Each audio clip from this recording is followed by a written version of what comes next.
तो भाई क्वेश्चन करने के बाद अब हम नोट्स में देखेंगे कि नोट्स में क्या लिखा हुआ है। नोट्स में लिखा हुआ है चार्जिंग के तरीके, यानी कि अगर हमें चार्ज करना है किसी बॉडी को तो उसके मेथड्स भी तो होंगे। यानी कि हमने देखा कि भाई अगर हमें कॉम्ब को यानी कि या फिर प्लास्टिक की स्केल को चार्ज करना है तो हमने उसको रब कर दिया, यानी कि फ्रिक्शन, यानी कि हमने उसको फ्रिक्शन दिया, रबिंग किया, तो प्लास्टिक के स्केल के ऊपर आ गया पॉजिटिव चार्ज। अगर इसका मतलब क्या हुआ, इसका मतलब ये हुआ कि वो चार्ज हो गया, उसके इलेक्ट्रॉन्स निकल गए, वो पॉजिटिव चार्ज हो गया। ये मेथड कौन सा था, फ्रिक्शन, यानी कि चार्जिंग बाय फ्रिक्शन या फिर रबिंग। लेकिन अपने पास आता है दो और तरीके जो कि हमने नहीं पढ़े थे, अब हम देखते हैं उसको।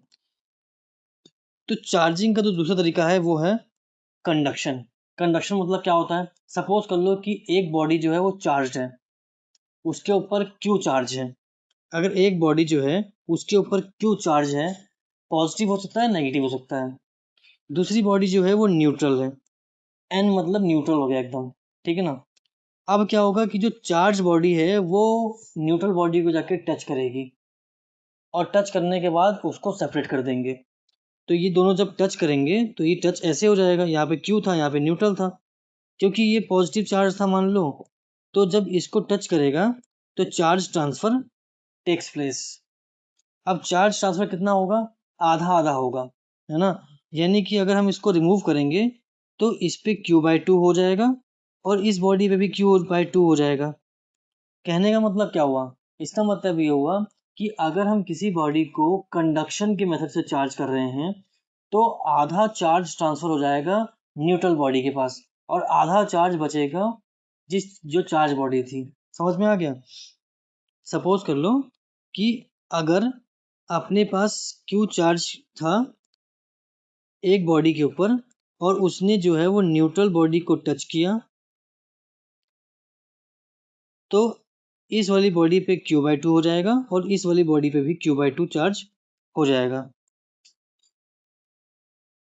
इसको बोलते हैं चार्जिंग बाय कंडक्शन, ठीक है ना, यहाँ पे लिखा भी हुआ है। अगर वो बॉडी आइडेंटिकल है तभी होगा ऐसा, ठीक है ना, ये भी याद रखना। अब आता है charging by induction. Charging by induction मतलब क्या होता है, अगर एक बॉडी जो है वो चार्ज है, दूसरी बॉडी जो है वो न्यूट्रल है, तो न्यूट्रल बॉडी को भी चार्ज किया जा सकता है बिना टचिंग के, बिना कांटेक्ट में लाए। उसको बोलते हैं चार्जिंग बाय इंडक्शन। जैसे कि मान लो कि ये बॉडी पॉजिटिव चार्ज थी और दूसरी बॉडी जो है वो न्यूट्रल थी। क्योंकि ये बॉडी पॉजिटिव चार्ज थी, इसकी वजह से नेगेटिव चार्ज इकट्ठा हो जाएगा न्यूट्रल बॉडी के ऊपर इस तरफ, यानी कि एक कॉर्नर पे नेगेटिव चार्ज इकट्ठा हो जाएगा और एक कॉर्नर पे पॉजिटिव चार्ज इकट्ठा हो जाएगा। अब हम क्या करेंगे, जो ये पॉजिटिव चार्ज है इसको कर देंगे अर्थ। अब होगा क्या, पॉजिटिव चार्ज चला जाएगा अंदर और यहाँ से जो नेगेटिव चार्ज है इलेक्ट्रॉन वो ऊपर आके यहाँ पर इकट्ठा हो जाएगा, ये खत्म हो जाएगा।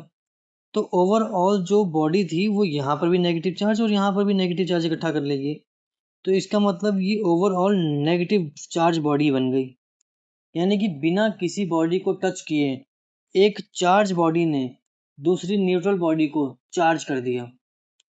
इसने नेगेटिव चार्ज किया है, मैं पॉजिटिव चार्ज करके भी दिखाता हूँ।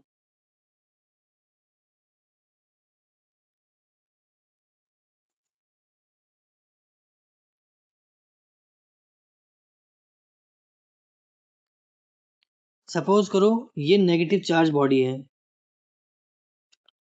और दूसरी बॉडी जो है वो न्यूट्रल है। क्योंकि नेगेटिव चार्ज यहाँ पर है तो इस न्यूट्रल बॉडी पे पॉजिटिव चार्ज इकट्ठा हो जाएगा इस कॉर्नर पे और नेगेटिव चार्ज इकट्ठा हो जाएगा इस कॉर्नर पे।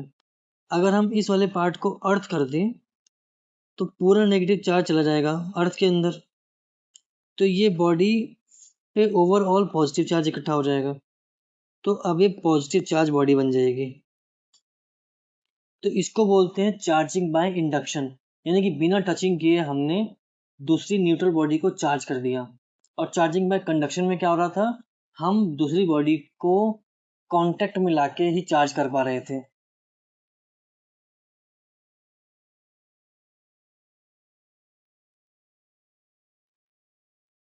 जो पढ़ा है उस पे क्वेश्चंस कर लेते हैं, ठीक है ना।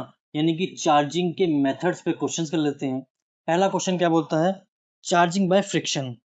When a glass rod is rubbed with silk, यानी कि अगर एक ग्लास रॉड को सिल्क के साथ में रब किया जा रहा है, the glass rod become positive charge because, भाई ग्लास रॉड जो है वो पॉजिटिव चार्ज हो रही होगी क्योंकि उसने इलेक्ट्रॉन ट्रांसफर किया होगा किस पे, सिल्क पे।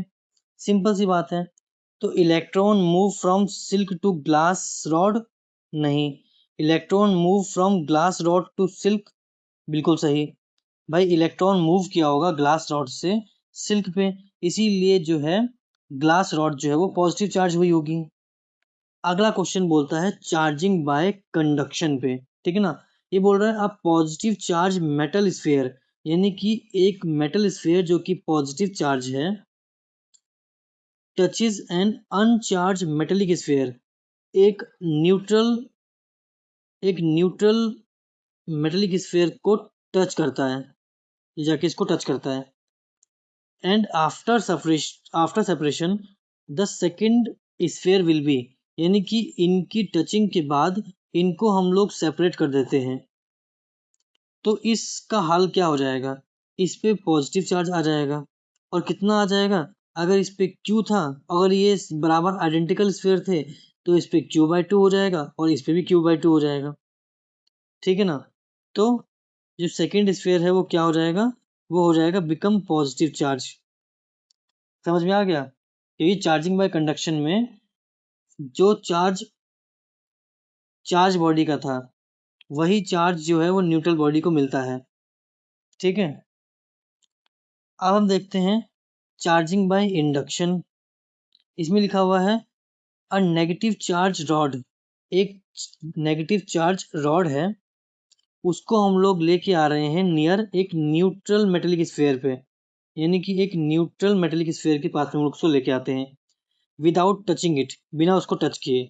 तो अगर यहाँ पर नेगेटिव चार्ज है तो मेटेलिक स्फीयर पे पॉजिटिव चार्ज इकट्ठा होना शुरू हो जाएगा एक कॉर्नर पे, और एक कॉर्नर पे नेगेटिव चार्ज इकट्ठा होना शुरू हो जाएगा। Then the sphere is grounded while the rod is still near by. अगर हम इसको ग्राउंडेड कर देते हैं तो पूरा नेगेटिव चार्ज, पूरे इलेक्ट्रॉन चले जाएंगे अर्थ में। फिर लिखा हुआ है after removing the ground first then the rod the sphere becomes, यानी कि अब हम इसको काट देते हैं ग्राउंडिंग को, और इस स्फीयर को हम अगर हम देखें तो क्या होगा इसका हल, इस पे जो है वो पॉजिटिव चार्ज इकट्ठा हो रखा है, यानी कि ये स्फीयर जो है ओवरऑल पॉजिटिव हो चुका होगा, पॉजिटिवली चार्ज स्फीयर, ठीक है। ये बड़ा ही इजी क्वेश्चन था। तो अपने पास friction, conduction and induction method समझ में आ गया। तो मित्र अब हम देखते हैं कूलॉम्स लॉ और कूलॉम फोर्स को, क्योंकि कूलॉम्स लॉ और कूलॉम्स फोर्स आपस में संबंधित हैं, तभी तो नाम कूलॉम्स होगा इनका। तो पहली बात हम जानते हैं कूलॉम्स फोर्स क्या होता है। कूलॉम्स फोर्स होता है दो चार्ज बॉडी के बीच में लगने वाला फोर्स। अगर एक +2 दूसरा +2 चार्ज रखा हुआ है तो इनके बीच में लग रहा होगा रिपल्शन का फोर्स, यानी कि ये आपस में दूसरे को रिपेल कर रही होंगी। जिस तरीके से अगर हम चुंबक के नॉर्थ पोल और नॉर्थ पोल को आपस में एक दूसरे के पास लेके आएंगे तो दूर भागेगा, है ना।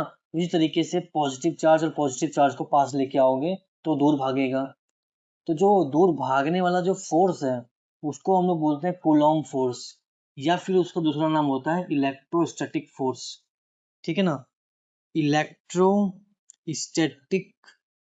फोर्स या फिर कूलॉम फोर्स, इसको अपन शो करते हैं Fe से। जिस तरीके से अगर हमें शो करना हो ग्रेविटेशनल फोर्स को, यानी कि ग्रेविटी वाला जो फोर्स है उसको हम लोग शो किससे करते हैं, Fg से, यानी कि ग्रेविटेशनल फोर्स Fg और इलेक्ट्रोस्टैटिक या फिर कूलॉम फोर्स को Fg से शो करते हैं। ये फोर्स क्या होता है, दो चार्जेस के बीच में लगने वाला फोर्स ही होता है कूलॉम फोर्स।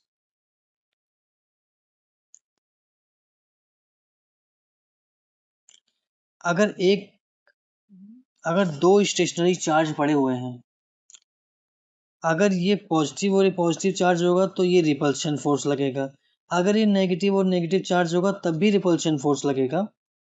लेकिन अगर ये पॉजिटिव और ये नेगेटिव चार्ज होगा तब अट्रैक्शन फोर्स लगेगा। लेकिन कोई सा भी फोर्स लगे उसका नाम जो है वो कूलॉम फोर्स ही होगा, यानी कि स्टेशनरी चार्ज पे लगने वाला फोर्स, दो स्टेशनरी चार्ज पे लगने वाला फोर्स, भले ही वो अट्रैक्शन का हो भले ही वो रिपल्शन का हो, उसको हम लोग बोलते हैं कूलॉम फोर्स या फिर इलेक्ट्रोस्टैटिक फोर्स। कूलॉम फोर्स या फिर इलेक्ट्रोस्टैटिक फोर्स का फॉर्मूला क्या होता है? ये होता है के Q1 Q2 upon r square. अब हम बोलेंगे कि भाई कूलॉम्स लॉ क्या है? तो अगर मैंने आपको ये बोला कि दो चार्जेस के बीच में लगने वाला फोर्स जो है वो Fe है, यानी कि कूलॉम फोर्स है, तो कूलॉम फोर्स निकलता कैसे है? वो निकलता इस फॉर्मूले से है। और कूलॉम्स लॉ क्या बोलता है? वो ये बोलता है कि जो ये फोर्स होगा ये ज़्यादा होगा या कम होगा, ये डिपेंड करेगा कि चार्ज कितना है।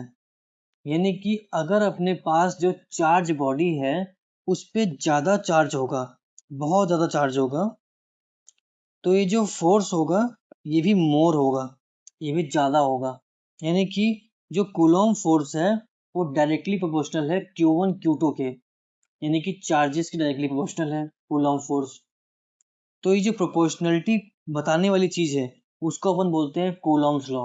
यानी कि कूलॉम्स लॉ ये बोलता है कि जो कूलॉम फोर्स है जो कि दो चार्जेस के बीच में लगता है वो डायरेक्टली प्रोपोर्शनल होता है उन चार्जेस के मैग्नीट्यूड के। यानी कि भाई चार्जेस ज़्यादा तो फोर्स ज़्यादा, भले ही नेगेटिव चार्ज हो भले ही पॉजिटिव चार्ज हो भले ही अपोजिट चार्ज हो, लेकिन चार्ज की मात्रा ज़्यादा होगी तो फोर्स ज़्यादा लगेगा। ये बोलता है कूलॉम्स लॉ। दूसरी बात ये है कि कूलॉम फोर्स जो है वो इन्वर्सली प्रोपोर्शनल होता है डिस्टेंस बिटवीन द चार्जेस के। इसका मतलब ये है कि ये जो दो चार्जेस हैं इनके बीच की दूरी जितनी कम होगी उतना ज़्यादा फोर्स होगा। कहने का मतलब ये है कि मान लो तुम्हारे पास एक चार्ज है जो कि बहुत ज़्यादा है और तुमने उसको यहाँ होल्ड कर लिया, दूसरा भी चार्ज है जो कि बहुत ज़्यादा है, तुमने उसको यहाँ होल्ड कर लिया। अब ये दोनों पॉजिटिव पॉजिटिव चार्ज हैं तो ये चाहेंगे भागना और बहुत ज़्यादा स्पीड से भागना चाहेंगे।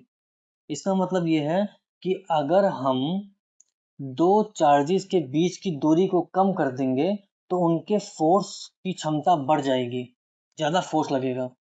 और अगर हम चार्जेस को दूर रखेंगे तो फोर्स जो है वो कम हो जाएगा। यानी कि फोर्स जो है डायरेक्टली प्रोपोर्शनल है चार्ज के, लेकिन इनवर्सली प्रोपोर्शनल है distance between the charges.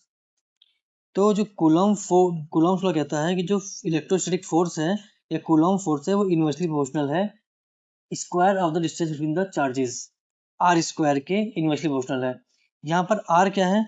Are जो है वो डिस्टेंस बिटवीन द चार्ज है, आर जो है वो डिस्टेंस बिटवीन द चार्ज है। दो चार्जेस के बीच का जो डिस्टेंस है उसको हम लोग बोल रहे हैं आर।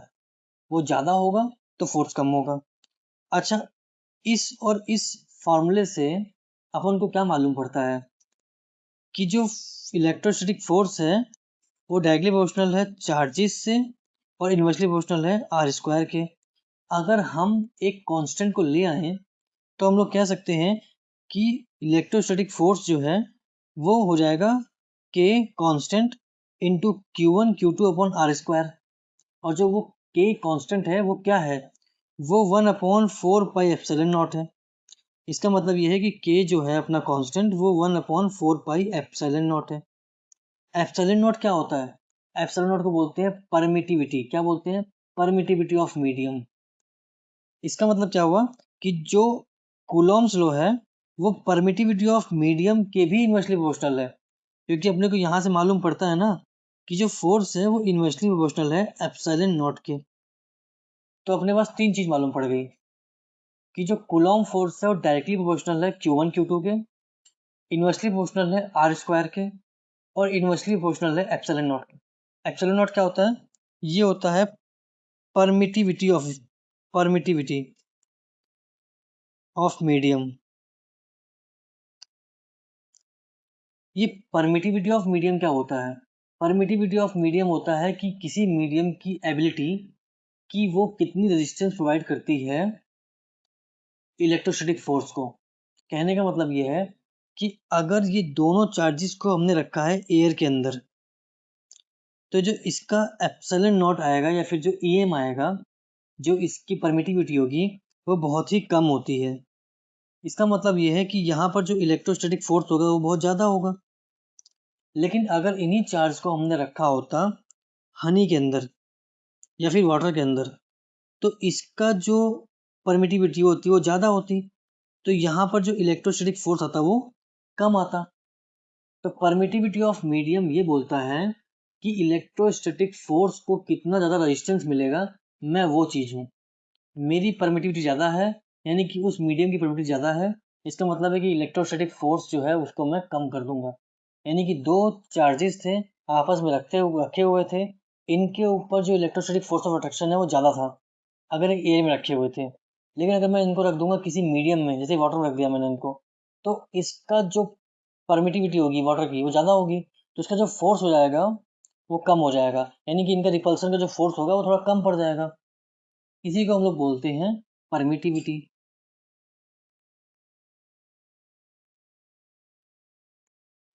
तो ये अपने पास क्या लिखा हुआ है, कूलॉम्स लॉ।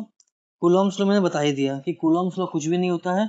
कूलॉम्स लॉ ये बोलता है कि electrostatic force directly proportional to charge, electrostatic force inversely proportional to R square, electrostatic force inversely proportional to permittivity. इन सबसे अपने को मालूम पड़ता है कि इलेक्ट्रोस्टैटिक फोर्स जो है 1/4πε0 जो कि कांस्टेंट है, Q1 Q2 upon r square, ये अपना आता है कूलॉम्स लॉ, ये अपना आता है कूलॉम्स फोर्स। तो ये अपना फॉर्मूला हो गया, ये अपना कांस्टेंट हो गया। कूलॉम्स लॉ या फिर कूलॉम्स फोर्स वैलिड होता है सिर्फ और सिर्फ स्टेशनरी या फिर पॉइंट चार्जेस के लिए। दूसरी बात, ये फोर्स होता है कंजर्वेटिव नेचर का।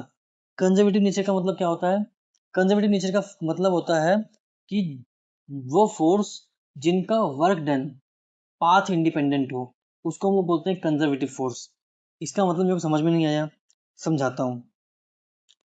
सपोज कर लो कि अगर एक बॉल रखी हुई है h हाइट पे, तो जो ग्रेविटेशनल फोर्स उस पे वर्क करेगा वो हो जाएगा mgh। अब ये बॉल जो है भले ही डायरेक्टली यहाँ से गिर के नीचे आ जाए तब भी mgh वर्क होगा, भले ही ये लुढ़क के नीचे आए फिर भी जो work done by the gravitational force होगा वो mgh होगा, क्योंकि ग्रेविटेशनल फोर्स कौन सा फोर्स है, कंजर्वेटिव है। कंजर्वेटिव फोर्सेस वो फोर्सेस होते हैं जिन फोर्सेस के द्वारा किया हुआ वर्क पाथ इंडिपेंडेंट होता है, यानी कि वो पाथ पे डिपेंड नहीं करता है, पाथ इंडिपेंडेंट होता है, वो पाथ पे डिपेंड नहीं करता है। यानी कि अगर आप इस बॉल को भले ही ऐसे लेके आओ, डायरेक्टली गिरा दो, या फिर ऐसे लेके आओ, जो इसका वर्क डन होगा वो mgh ही होगा। उसी तरीके से हमारा जो कूलॉम फोर्स होता है या फिर जो इलेक्ट्रोस्टैटिक फोर्स होता है, ये भी कंजर्वेटिव होता है। यानी कि कूलॉम फोर्स के द्वारा जो वर्क डन किया जाएगा वो भी फिक्स ही होगा, वो सिर्फ और सिर्फ इनिशियल एंड फाइनल पोजीशन में डिपेंड करेगा, वो पाथ इंडिपेंडेंट होगा, वो पाथ पे डिपेंड नहीं करेगा। जैसे कि अगर यहाँ पर एक हैवी पॉजिटिव चार्ज रखा हुआ है और हम एक स्मॉल पॉजिटिव चार्ज को इसकी तरफ लेके आएंगे, तो अगर हमारे पास वर्क डन आएगा x, और अगर हम इस चार्ज को ऐसे ऐसे लेके आएंगे तब भी हमारे पास जो वर्क डन आएगा वो x आएगा। कहने का मतलब ये है कि हम स्मॉल चार्ज को बड़े चार्ज की तरफ किसी भी तरीके से लेके आए, वर्क डन जो है वो सेम ही रहेगा, पाथ पे डिपेंड नहीं करेगा। तो वो फोर्सेस जिनका वर्क डन पाथ पे डिपेंड नहीं करता है उनको हम लोग बोलते हैं कंजर्वेटिव फोर्स। याद रखने वाली बात है। इसमें दो चीज आ गई अपने पास, एक ग्रेविटेशनल फोर्स कंजर्वेटिव फोर्स है, एक इलेक्ट्रोस्टैटिक फोर्स या कूलॉम फोर्स जो ये कंजर्वेटिव फोर्स है। ठीक है ना।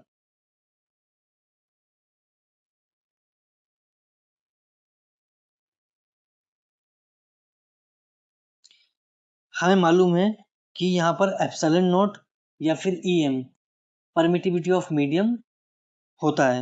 एप्सिलॉन नॉट को हम लोग बोलते हैं परमिटिविटी ऑफ वैक्यूम, क्योंकि वैक्यूम की परमिटिविटी सबसे कम होती है। इसलिए उसमें जो इलेक्ट्रोस्टैटिक फोर्स होता है सबसे हाई आता है, इसलिए हम EM ना बोल के उसको बोलते हैं E0। कहने का मतलब ये है कि हमें मालूम है फोर्स होता है 1/4 pi epsilon naught Q1 Q2 upon r square. ये जो अपना एप्सिलॉन नॉट है ये परमिटिविटी ऑफ वैक्यूम है या फिर एयर है, इसलिए हमने इसको E0 बोल दिया। अगर कोई मीडियम होता तो हम लोग उसको बोलते हैं EM। ठीक है ना। एप्सिलॉन नॉट जो होता है वो सबसे कम वैल्यू होती है, किसी किसी भी और मीडियम का जो एप्सिलॉन होगा वो ज़्यादा ही होगा। अच्छा, हमें मालूम है कि जो k की वैल्यू होती है वो 9 × 10⁹ आती है, यानी कि 1/4 पाई एप्सिलॉन नॉट को अगर हम खोलेंगे तो वो आएगा 9 × 10⁹। ये हमें याद रखना है, क्वेश्चन में अपने को हेल्प होगी। दूसरी बात ये है कि एप्सिलॉन नॉट की वैल्यू होती है 8.85 × 10⁻12। इसका मतलब क्या हुआ कि अगर हम 1/4 पाई एप्सिलॉन नॉट को लिख रहे हैं 9 × 10⁹, इसका मतलब है कि अगर हम इसको सॉल्व करेंगे तो ये निकल के आएगा। अगर हम यहाँ पे लिखेंगे 1/4 22/7 इंटू 8.85 × 10⁻12, तो ये सॉल्व होके यही निकल के आएगा। ठीक है ना। तो k की वैल्यू ये होती है। k क्या चीज़ है, ये है। k की वैल्यू होती है 9 × 10⁻9 और एप्सिलॉन नॉट जो होता है वैक्यूम में परमिटिविटी ये होती है।